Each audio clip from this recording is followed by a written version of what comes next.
नीलाम truck registration certificate पर launch नेबा बेले राउरकेला आरटीओ 2 जन कर्मचारी गिरफ होती। ट्रक रेजिस्ट्रेशन पर 26,000 टंका लांच नेबा बेले उभय को गिरफ कर विजिलेंस।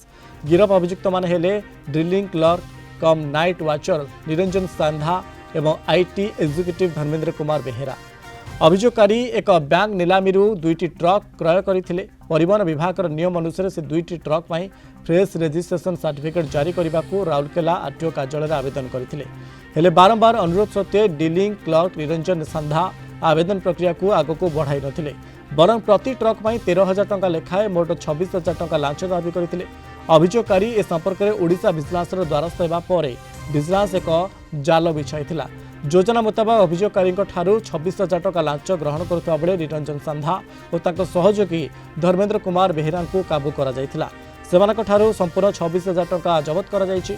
मामलें निरंजन सांधा संपृक्त 3टी स्थान में आयबहिर्भूत संपत्ति ठूल दृष्टिकोण एककालीन भाव चढ़ाऊ जारी रही। एने राउरकेला भिजिलेंस थाना दुर्नीति निवारण आईन 2018 धारा 7 अनुଯାयी मामला रुजु करा जायछि।